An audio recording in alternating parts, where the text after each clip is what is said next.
Princípio da organização. Jesus não opera milagres no meio de bagunça. Jesus não opera milagres em meio à desordem. Jesus não opera milagres de forma aleatória. Jesus trabalha pelo princípio da organização. Jesus trabalha pelo princípio da estratégia. Então todos se sentaram. Havia muita grama naquele lugar. Estavam ali quase 5.000 homens. Quase 5.000 homens, isso sem contar mulheres e crianças. Porque está escrito no texto que havia um menino com 5 pães e 2 peixinhos.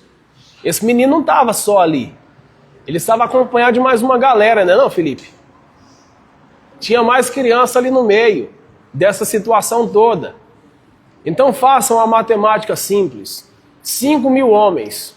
Se estes 5.000 homens, a metade são casados, mais 2.500 mulheres. Se dessas 2.500 mulheres, pelo menos cada mulher tiver um filho, 2.500 crianças, então pelo menos por baixo, 10.000 pessoas naquele culto, onde Jesus estava, com os seus discípulos. Por baixo, com certeza era muito mais, porque essas mulheres não pariam só um filho à época. Tem mulher que é frutífera, né? Elas gostam de ter 2, 3, 4, 5, 10, 15. As mães do Nordeste que o diga, né? Tem mulher do Nordeste aí que nunca sabe nem o que é Globo, nem SBT. Produziram em larga escala. Muito filho. Então, em seguida, no verso 11, Jesus pegou os pães. Que pães? Os pães que Filipe, aliás, que André havia falado para Jesus que estavam com esse menino. Jesus pega os pães, dá graças a Deus. Qual é o princípio aqui? O princípio da gratidão. O princípio da gratidão. E os repartiu com todos. E fez o mesmo com os peixes. E todos comeram um pouco. É o que está escrito aí na sua Bíblia? Não. Todos comeram à vontade. Todos comeram até sobejar, irmãos. 5 pães e 2 peixinhos. Eles se fartaram de comer. Quando é que isso aconteceu? Após Jesus ter levantado os pães e ter dado graças. É o princípio da gratidão. Onde existe gratidão, onde existe um coração agradecido, existe fartura, existe milagre, existe multiplicação. Quando já estavam satisfeitos, ele disse aos discípulos: recolham os pedaços que sobraram, a fim de que não se perca nada. 5 pães e 2 peixes, irmãos, para alimentar mais de 10.000 pessoas. Um milagre aconteceu. Todos comeram à vontade que sobejou. Jesus ainda disse: recolham todos os pedaços que sobraram para que nada se perca. Outro princípio: Jesus não gosta de desperdício. Jesus não gosta que nada seja jogado no lixo. Daquilo que é pão. Se é pão, nada deve ser perdido. É para alimentar o pobre, o órfão, a viúva, o necessitado e o estrangeiro. Mais de 10.000 pessoas no culto. Todas essas pessoas foram alimentadas. Ninguém ficou com fome naquele culto, irmãos. Ninguém saiu dali padecendo fome, padecendo necessidade. Porque onde existe milagre, existe provisão. Existe sustento. Existe vida de Deus operando na vida das pessoas. Então, um princípio para nós que somos cristãos: se você colocou no prato uma comida para comer, coma toda essa comida em nome de Jesus. Não deixe que nada vá para o lixo, porque é pão, é comida, é alimento. Doutrine os seus filhos. É a nossa responsabilidade doutrinar os nossos filhos. Botou comida no prato, vai comer até o último grão de arroz. Mas não vai nada para o lixo, porque é pecado. Deus não gosta de prejuízo. Deus não gosta que se perca nada. O Senhor Jesus quer que a gente aproveite cada grão de arroz e de feijão. Eles ajuntaram os pedaços e encheram 12 cestos com o que sobrou dos 5 pães, irmão. Organização. Onde existe estratégia, existe milagre. Existe multiplicação. Filipe orou aqui, onde há propósito, há recurso. Nós não temos nenhuma dúvida, e volto a dizer e repetir para vocês. Onde existe propósito, existe recurso. O maior financiador da obra de Deus é Ele mesmo. O maior patrocinador da obra e do seu reino é Jesus Cristo de Nazaré. Nada irá nos faltar, irmãos. Em tudo irá sobejar. Em tudo haverá multiplicação. Em tudo nós contabilizaremos os milagres de Deus na sua vida e nas nossas vidas. Porque Deus não fica devendo nada para ninguém. Onde existe princípio, onde existe regra, onde existe estratégia, ali está ordenado a bênção do Senhor. Não tenha dúvida disso. E este princípio se cumpre para a sua casa, para a sua família, para a sua parentela. Se existe ordem, se existe organização, se existe princípio, existe milagre. Existe bênção, uma bênção ordenada de Deus dentro do seu lar, dentro da sua casa, não duvide disso. Então nós estamos vivendo dias onde os improváveis estão sendo levantados por Deus. E o que Deus mais gosta, irmãos, é de levantar pessoas improváveis. Pessoas de onde você olha e imagina, essa pessoa aí é um Davizinho, né? Que está escondido por detrás das malhadas. São pessoas em quem a gente não acredita que possa vir dele alguma coisa. Deus gosta de usar essas pessoas. Os improváveis. Deus está trazendo uma transição para a igreja. Como igreja aqui em movimento, nós estamos vivendo uma transição. Nós estamos mudando de fase. Estamos encerrando um ciclo e iniciando um ciclo novo. Por quê? Porque Deus é soberano. E Ele governa sobre tudo e sobre todos. E nós seremos impressionados por Deus. A partir de muitas coisas. Então não é o padrão que nós estamos acostumados a ver, a sentir e a saber. Deus está renovando muitas coisas no mundo. Não é o padrão com o qual nós estamos acostumados. 1 Coríntios capítulo 1, versos 27 e 28 está escrito, pelo contrário, Deus escolheu as coisas loucas do mundo para envergonhar os sábios, e escolheu as coisas fracas do mundo para envergonhar as fortes. E Deus escolheu as coisas humildes do mundo e as desprezadas, e aquelas que não são, para reduzir a nada as que são ou as que acham que são. Esse é o modus operandi do Espírito Santo. Confundir os sábios e confundir aqueles que acham que são. Porque o modo de Deus agir não é o nosso modo. O modo de Deus é diferente do seu modo e do meu modo. O padrão de Deus não é o seu padrão e nem o meu padrão. O padrão de Deus é diferente. Eu já disse isso outra vez. A matemática de Deus não é a sua matemática e nem a minha. Enquanto a gente soma 2 mais 2 são 4, Deus está multiplicando 2 mais 2, irmãos. O seu soldo, o seu salário, a sua prebenda não é a matemática de Deus. Deus não está calculando você pelo seu salário. Deus não calcula você pelo seu ganho. Deus calcula você a partir da métrica divina, a partir daquilo que Ele vê em você. Então não se meça pelos R$1.000, R$2.000, R$5.000, R$10.000 que você ganha. Porque você está na medida de Deus. Isso que você vê e acha que é pouco, está dentro da medida de Deus, que é o suficiente. Deus está medindo você pelo suficiente, pela suficiência espiritual. Então onde você enxerga que vai faltar, Deus está enxergando que vai sobejar. Deus está enxergando que vai ser multiplicado na sua direção. Não olhe pelos olhos da naturalidade, mas se meça pelos olhos daquilo que Deus está medindo você. Não limite o tamanho daquilo que Deus já disse sobre você.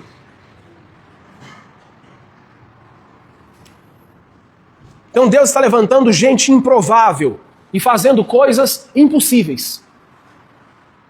Aquilo que parecia impossível, para você, é o que o Espírito Santo sussurra no seu espírito dizendo, é possível. É possível.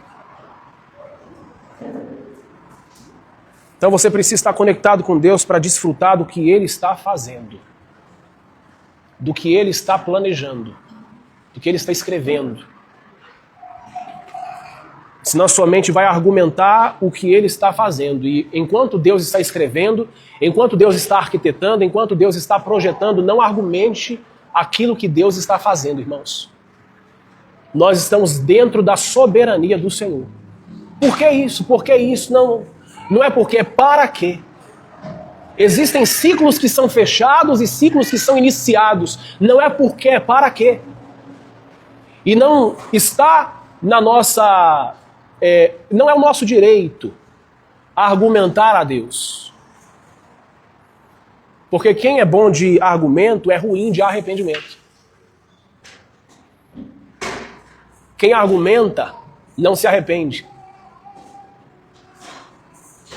Mas quem está arrependido não está argumentando nada. Então a fé da minoria pode fazer a diferença na necessidade da maioria. A fé da minoria sempre irá servir a necessidade da maioria.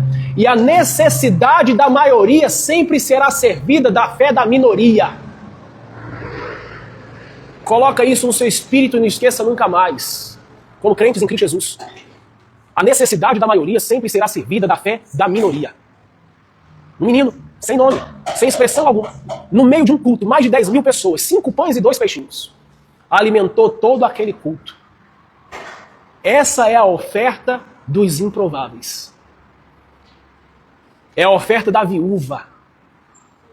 É tudo que você tinha na sua botija. Era todo o seu azeite. Era a última moeda. Porque oferta não tem preço, irmãos. Oferta tem valor. É 10 centavos? É tudo que você tem? Então é o seu valor. Não é o preço dessa moeda. Não é o quanto custa essa moeda. É o tudo que você tem. É a sua vida entregue. É a sua oferta. É a sua gratidão. É o seu despojamento. É a sua entrega. É o seu sacrifício. É a sua morte. É a sua cruz. Diante do Senhor.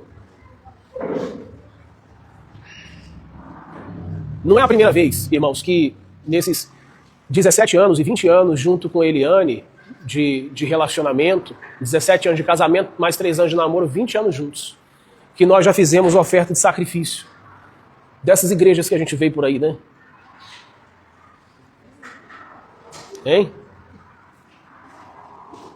É porque senão fica parecendo que a gente é macaco, né? Fica pulando de galho em galho.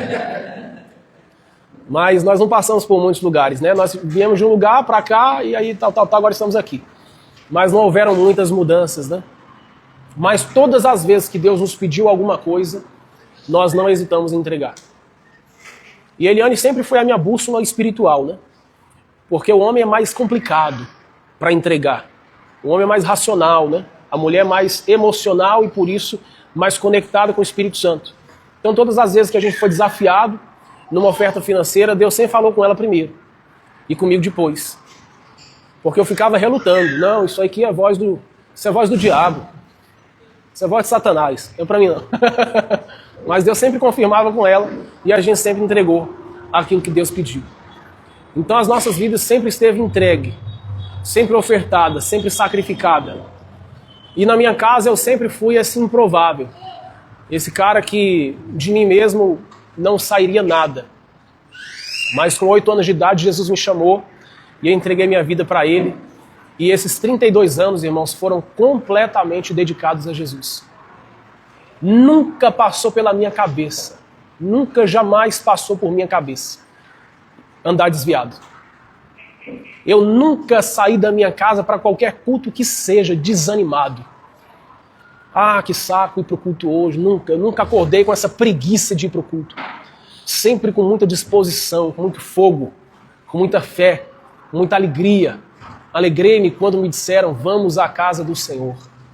Nunca os meus pés resvalaram para nenhum lugar, nem para a direita, nem para a esquerda, mas o meu prazer, irmãos, é servir a Deus. É estar com os irmãos. É servir os irmãos. 12 para servir e apenas um para ofertar.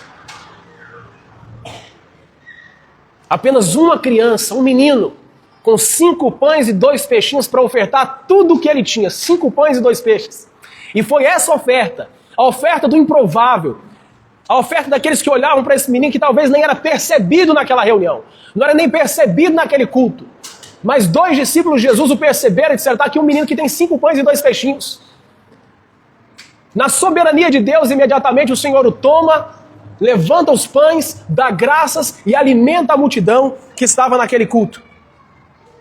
Então não se assuste com a necessidade da maioria. E o que eu quero dizer, irmãos, de tudo que estamos fazendo aqui, não fiquem assustados. Meu Deus, de onde vai sair tanto dinheiro para a gente fazer essa obra? De nós. De nós. De você, de mim, de nós. Como que a gente vai fazer para executar tudo isso aqui? Isso aqui é só o começo, irmãos. O pastor está falando em comprar esse prédio, é só a nesga, é só a ponta do iceberg.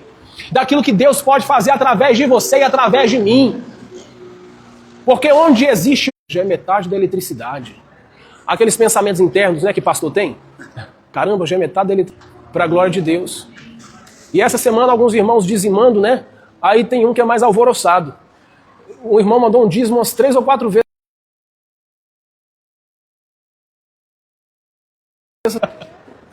Entrando Pix lá na conta, eu falei, caramba, o irmão está trabalhando. Entrou uns 3, 4 dízimos só de um irmão. Falei, não passaremos necessidade de nada. Porque Deus não vai deixar a igreja sem suprimento, irmãos, para honrar com tudo o que nós precisamos honrar. Não ficaremos envergonhados. Porque Deus sempre vai levantar os improváveis. Deus sempre vai levantar pessoas de onde a gente acha que não vai sair, mas eles serão levantados. Então os homens que fizeram parte da reforma protestante morreram por uma causa eterna e não por uma causa dos seus dias. Nós hoje estamos experimentando, irmãos, a renúncia e o sacrifício de homens que se doaram lá atrás. As 5 solas estabelecidas por Martinho Lutero, hoje nós estamos vivenciando essas 5 solas. Então esses homens não morreram por uma causa dos seus dias, eles morreram por uma causa eterna. Até hoje a igreja recebe o respingar de renúncias e sacrifícios que foram feitos. Tudo o que nós estamos fazendo, irmãos, redunda na eternidade. Vai reverberar na eternidade. Os nossos filhos vão colher frutos de sementes que nós estamos plantando hoje, agora. Por isso sempre digo e volto a dizer, toda doutrina, toda leitura bíblica, toda oração que você semeia na sua casa, toda repreensão, toda exortação, todo ensino, toda palavra pregada dentro da sua casa não é em vão. Tem um fundamento. Seus filhos estão de ouvidos abertos, ouvindo aquilo que você, pai, que é pastor da sua família, que é pastor dos seus filhos, pastor da sua esposa, está pregando. Porque a pregação de domingo apenas não basta. Não cessa aqui. Continua na sua casa. E os seus filhos estão de ouvidos abertos, aguçados, a pregação que se faz na sua casa na segunda, terça, quarta, quinta, sexta, até o culto de domingo. O maior doutrinador da sua casa é você mesmo, não é o seu pastor. O maior pastor da sua esposa é você mesmo, não é o seu pastor. O maior pastor dos seus filhos é você. A legitimidade pastoral, sacerdotal da sua casa é você mesmo. Você é a representatividade de Cristo. Você representa o sacerdócio real de Jesus Cristo de Nazaré. É você, esse improvável, com a sua pequena oferta, com os 5 pães e 2 peixinhos que alimenta toda a sua família e toda a sua casa. E se porventura, mãe, esposa, você não tem um marido posicionado, arrojado, para te pastorear e para doutrinar os seus filhos, então você é a pastora. Você é a sacerdotisa. Você é essa mulher pujante, posicionada. Não é a pastora por ofício, mas é a pastora por chamado. Porque o Senhor te levantou, o Senhor te chamou. Que às vezes o marido que você tem é um gambiarra. É um 007 à esquerda. não te ajuda em nada, não faz nada, não se posiciona, não se arrepende, não toma o seu lugar dentro da casa, então faça você o que tem que ser feito. Se ele se posicionar um dia, glória a Deus. Se ele não se posicionar, Jesus retira ele de campo. Já disse isso outra vez, não tenho medo de repetir novamente. Tira de campo, como assim, pastor? Jesus promove ele para a eternidade. Porque o que não presta para estar na terra, Jesus leva para o céu. Vai ficar lá cantando junto com os anjos, santo, santo, santo. Não prestou para pregar aqui, presta para cantar na eternidade. Junto com os anjos. E que se arrependa antes de ser convocado. Então assuma o seu pleito e o seu lugar de ensino, de doutrinamento. Porque nós precisamos de uma igreja pujante, posicionada. Essa reunião aqui, irmãos, é a explosão, é a consequência daquilo que acontece dentro dos nossos lares. Onde existe uma casa pastoreada e bem governada, existe uma igreja alinhada, uma igreja pujante. Então não desista da igreja, porque em todas as suas fases sempre houveram remanescentes. Não desista da igreja, não se decepcione com a igreja. Ontem no grupo do Parabelo, um irmão colocou lá, o que está acontecendo, tal. Estou por fora de tudo. Aí o Felipe Zanatti colocou um bocado de áudio.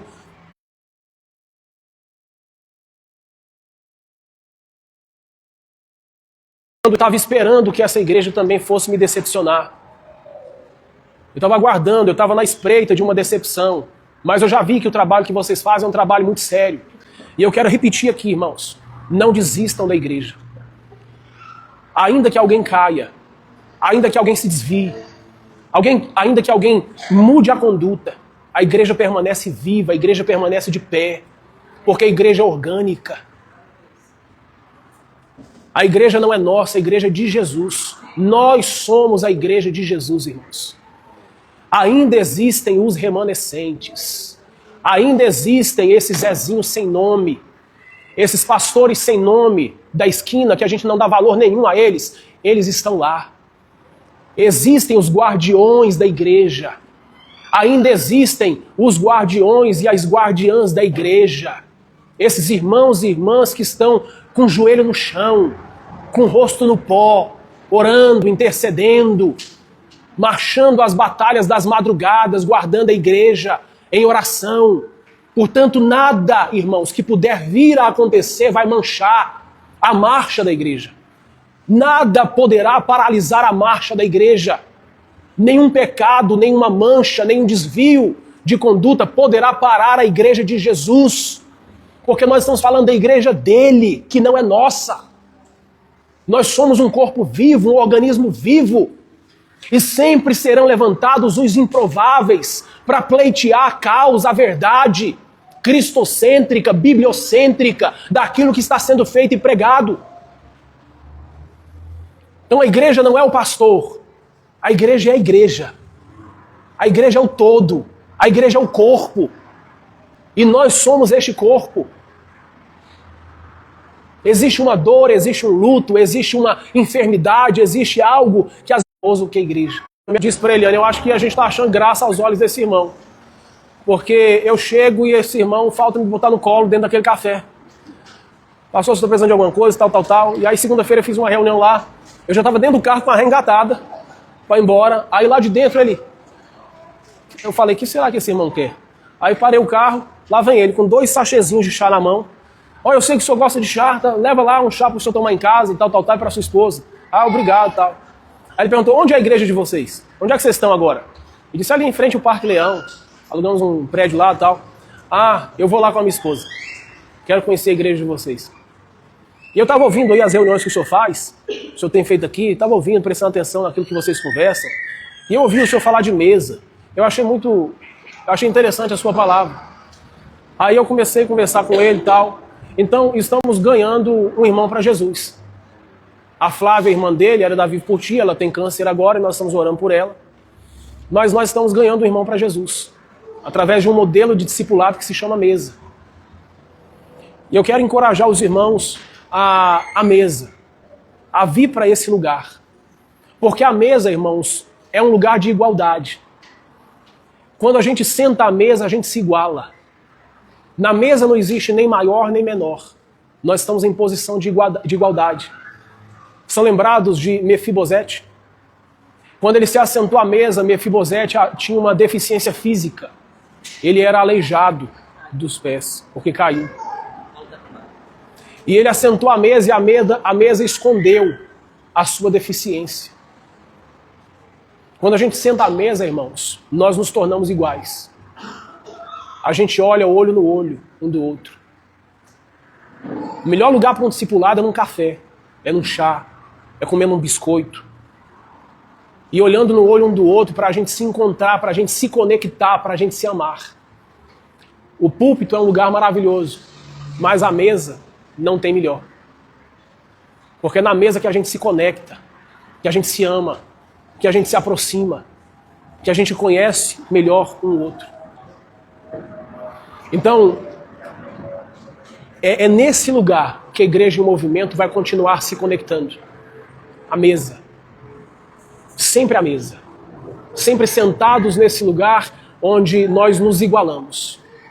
Onde as nossas imperfeições são reveladas. E aperfeiçoadas juntamente. Embora Deus transforme necessidades em propósitos, as igrejas não devem ser movidas pelas necessidades das pessoas. Porque a igreja deve se mover por propósito e não por necessidade. E me entendam sobre isso. Se nós queremos ser uma igreja profética, nós precisamos, irmãos, deixar de ser uma igreja patética. O que é uma igreja patética?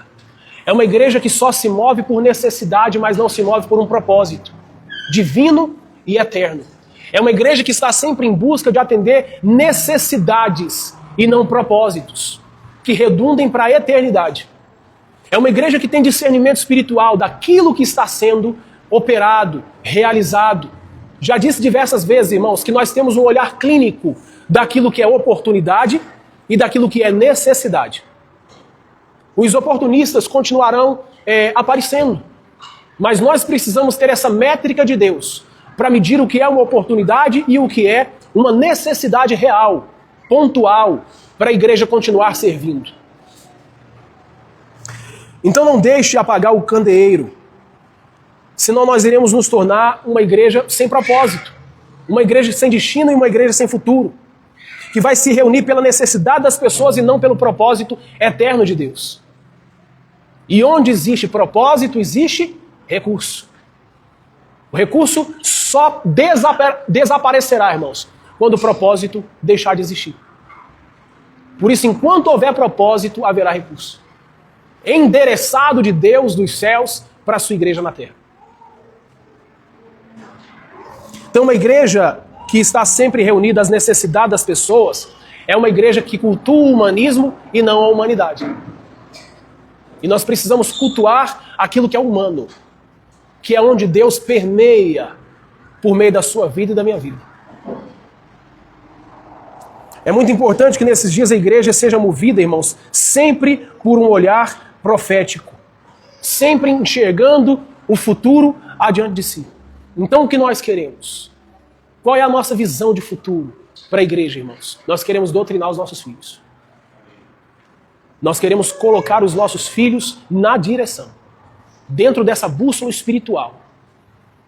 Porque amanhã nós não estaremos mais aqui. E os nossos filhos vão permanecer.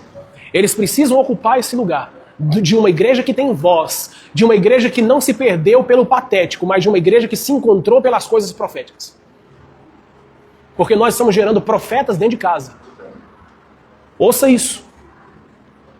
Se você tiver que investir no seu filho pela profissão e pelo acadêmico, porque estamos nos tornando uma nação academicista. A gente está investindo muito em educação, mas nós estamos esquecendo de investir em Bíblia, em oração, em doutrina, em trazer os nossos filhos para este lugar de encontro com Deus, de mostrar Jesus para eles, de endereçar a pessoa de Jesus Cristo para os nossos filhos. Então quer investir no espanhol, no inglês, no francês e por aí vai, invista. Profundo e pesado. Mas não esqueça que o peso maior na vida do seu filho se chama Jesus Cristo de Nazaré. Eles precisam ter um encontro real com Jesus. Estes nossos filhos que são improváveis agora, eles serão os profetas amanhã. Assumirão os púlpitos amanhã. E Jesus está contando com eles. E quem foi o investidor? Quem foi o patrocinador? Se não você e eu. Eu me lembro ainda, irmãos, quando estava saindo do ensino fundamental. Já haviam aqueles clubões na escola. Não sei se vocês estão lembrados disso. Vocês tiveram clubão na escola? Pois é, tem gente que nunca teve, tá vendo? Sabe nem o que é, né? Olha só. Então pronto. Só ratifica aqui a nossa prédica. Cadê os clubões na escola, irmãos? Nas escolas? Cadê aqueles cultos no horário de intervalo? Cadê aqueles jovens adolescentes com violão no horário de intervalo? Não é não, Danilo? Pois é. Enquanto o intervalo estava rolando, irmãos, o clubão estava lá, ó. Um fogo, um avivamento, violão tocando, um orando na cabeça do outro. Entrava para a sala de aula, entrava todo mundo avivado. Então onde é que a igreja tem que entrar, irmãos? Nesses lugares, nesses ambientes, nessas escolas, nessas repartições, nesses departamentos. Os nossos filhos precisam entrar com violão, com instrumentos, com a boca cheia de oração, porque o coração está queimando por Deus. Com Bíblia dentro da mochila, para no horário do intervalo abrir palavra e ler as cartas de Paulo nos horários de intervalo, para que mais filhos se convertam. Os jovens que estão aqui me ouçam, inaugurem isso. Chame os crentes que tem dentro da tua escola e bora ganhar esse povo para Jesus. Aqueles que ainda não conhecem Jesus. Pega a Bíblia, irmão, leva violão. Se você não sabe tocar, peça para o teu pai te matricular numa aula. Já te falei para o Charles, matricular Elô numa aula de teclado. Eles são um investimento que a gente deve fazer agora. O que eu estou falando não é uma bobagem, irmãos. É mais profundo do que vocês imaginam. Se não houver quem evangeliza agora, nós nos tornaremos uma nação fraca amanhã. Uma nação pedinte. Uma nação mendiga. Vendida e rendida à esquerda e ao progressismo. Por isso o que se tem que fazer agora. Porque senão nós vamos perder o coração dos nossos filhos. Para a esquerda e para os progressistas. Não perca o coração dos seus filhos para os coleguinhas da escola. O melhor amigo deles tem que ser você. Pai e mãe. Se alguém tem que influenciá-los, é você. Que alegria será você ouvir do seu filho que ele inaugurou uma reunião da escola por sua causa. Porque você o incentivou. Porque você o levou para esse lugar. É a oferta do improvável. Ontem eu fiquei feliz de chegar no Juad e ver já lá mais um aglomerado de crianças aqui da igreja. Graças a Deus. Né? Igual o Bispo Macedo, graças a Deus. Graças a Deus. Fiquei muito feliz. Estava lá Elô, Isabela. Quem mais estava lá? Que eu não vi. A Duda já está, né? O Davi era para ter chegado ontem, mas não chegou, né? O Davi estava ruim, de gripe. Mas no próximo sábado ele estará em nome de Jesus. E quando a gente entra ali no Juad, irmãos, a gente vê escoteiros, né? Representantes de Cristo. Então, se o seu filho ainda não está lá, procura a Samara. Perturbe ela. A inscrição é com a Samara. Se não tiver mais jeito, ela vai dar um jeito. Vai conversar com a Eliane Moura. O Pedro também, daqui, ó.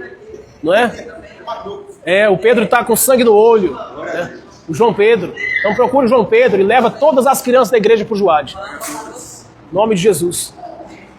E se você não puder levar, o Pedro leva. Ele leva e traz. Isso, pega a Kombi lá da Eliane. Bota os bancos nela. Vai chegar os meninos lá tudo cheio de farinha de trigo. Vai levar essa criançada para o Juad. Amém? Acho que a Ana Júlia ontem virou monitora, né? Então acelerem o passo, irmãos, porque o coração dos nossos filhos não pode ficar perdido. Amém?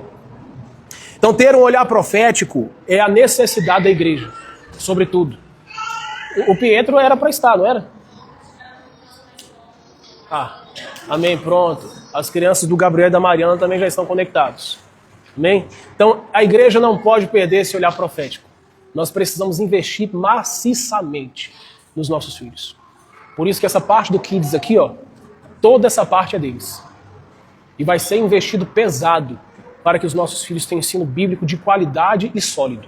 Então, por enquanto, esse espaço aqui, apenas esse, é deles. Mas quando a gente pegar essa parte de lá e aquela parte de trás, aí vocês vão ver o que é uma escola de ensino infantil. E os professores que estão aqui já vão se matricular, né? Porque a igreja vai pagar para os professores darem aula bíblica para os nossos filhos. Imagina aquele espaço lá atrás, irmãos. Depois vocês subam lá e olhem pela janela o tamanho desse lote. Para as nossas crianças irem para lá e terem ensino religioso de qualidade. Ensino cristão. Amém? Então a igreja precisa mostrar a sua face, onde ela está. Porque nós somos luz na escuridão. Para encerrar, nós somos um exército com bandeiras. Né? Várias bandeiras. Muitas bandeiras. Somos uma igreja só aqui na terra, com várias denominações, com vários nomes, mas somos a igreja. Nós somos a igreja que vai dar destino e futuro para os nossos filhos. Amém? Fique em pé, vamos participar da ceia, em nome de Jesus.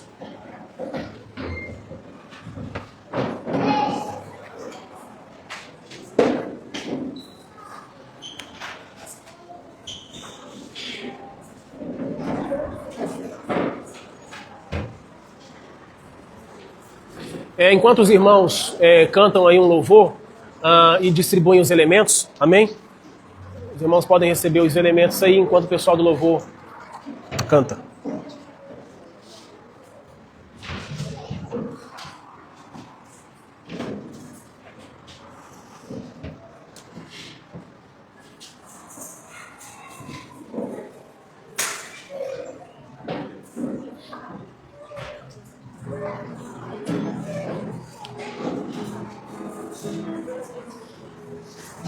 Obrigado, Baixo.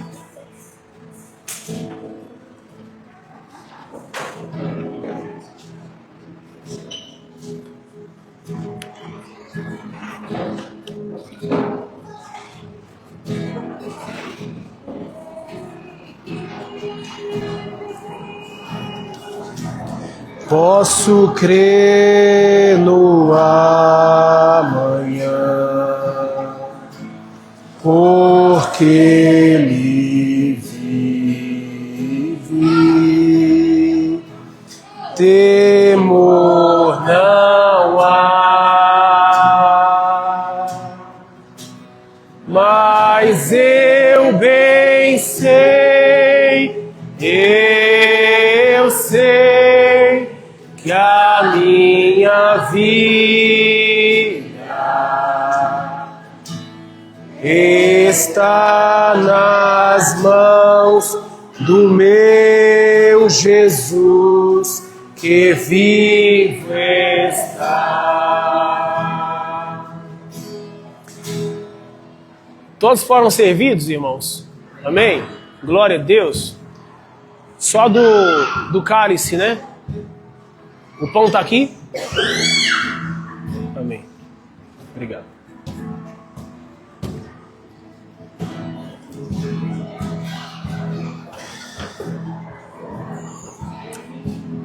Este pão, ele continua sendo pão como ele é. Não há nenhuma simbologia mística, né, do corpo de Cristo aqui. É um pão. Mas simbolicamente, e profeticamente, nós repartimos ele, conclamando profeticamente que este pão simboliza a multiplicação, os milagres de Jesus na sua direção. Então a palavra do Senhor diz que na noite em que ele foi traído, Jesus pegou o pão e repartiu. E ele entregou aos discípulos. E ele disse: comam todos, porque este é o meu corpo, que é entregue, é sacrificado, é ofertado em favor de vocês, em favor da igreja, em favor do corpo de Cristo, que somos nós. E ele disse: façam isto, repitam isso como memorial, até que eu retorne.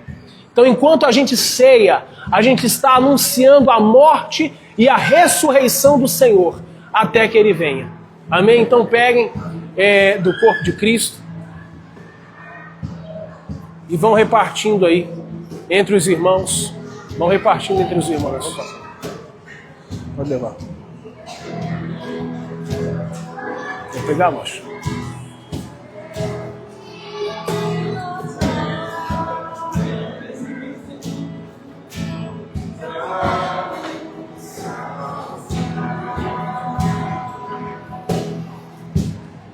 E perdoar, na cruz morrer, por meus pecados, mas ressurgiu e vivo com o Pai está,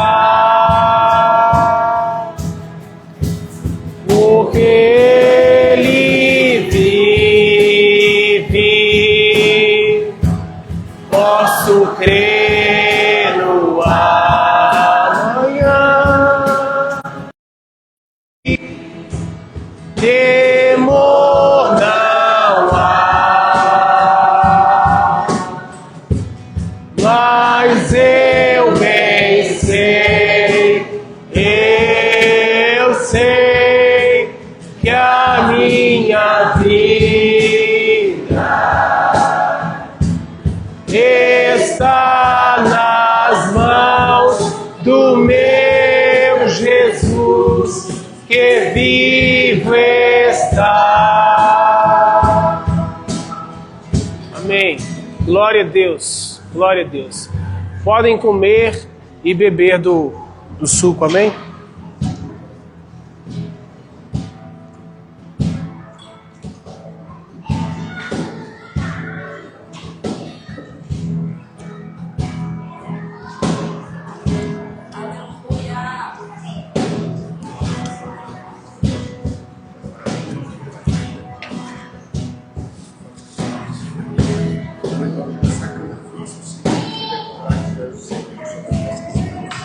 Damos graças, Senhor Jesus, por participar do corpo e do sangue de Jesus Cristo.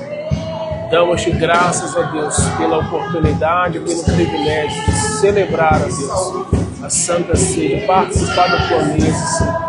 Em nome do Senhor Jesus.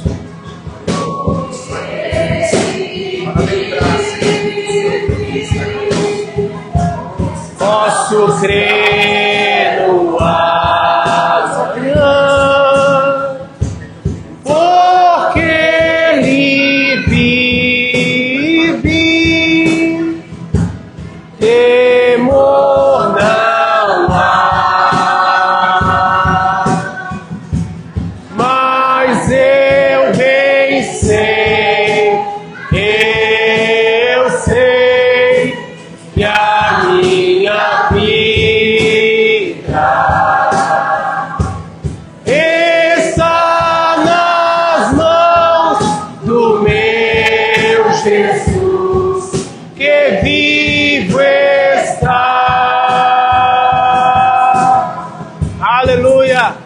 Glória a teu nome, Jesus.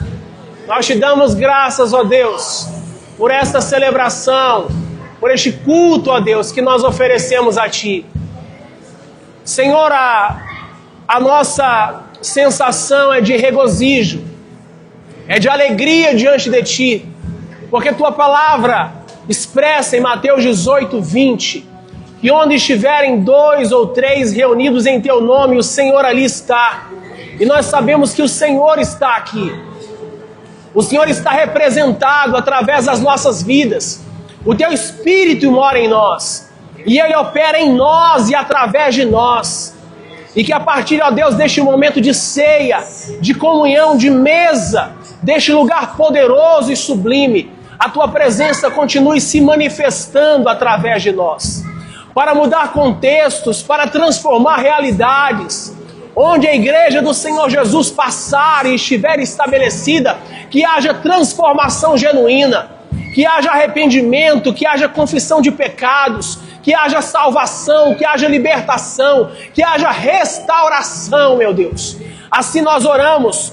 Onde houver, ó Deus, cristãos estabelecidos como igreja do Senhor Jesus Cristo, que haja a tua presença, que haja mudança, que haja revolução, que haja transformação genuína. Assim nós oramos por todo o corpo de Cristo, pedindo que o amor de Deus, que as consolações do teu Espírito, que a graça de Cristo Jesus estejam e permaneçam estabelecidas até a eternidade, até a volta do Senhor. Em nome do Senhor Jesus, nós te abençoamos, igreja em movimento, estabelecemos as bênçãos de Deus sobre todo este corpo de Cristo, sobre cada homem, cada mulher, cada criança, cada família, cada lar aqui representado. Pedimos que as provisões do Senhor se manifestem sobre cada família aqui, que as portas continuem abertas, se alargando para a direita e para a esquerda, que o Senhor finque as suas estacas, em nome do Senhor Jesus, estabelecendo um tempo de prosperidade, um tempo de provisão, em nome do Senhor Jesus, que as portas que estavam fechadas se abram, segundo a vontade do Senhor, para as suas vidas. Ó Deus, nós te pedimos a bênção tua sobre nós, sobre todo este projeto, sobre toda esta igreja, Senhor, que o Senhor continue nos usando para estabelecer o teu reino aqui na terra. Assim nós oramos, em o nome do Senhor Jesus, amém e amém. Deus abençoe, meus irmãos. Beijo no coração de vocês. Quarta-feira, aqui no prédio, nós temos Parabellum 365 e elas, amém? A iluminação vai estar já top aqui, as mulheres vão ficar lá em cima e os homens aqui embaixo, amém?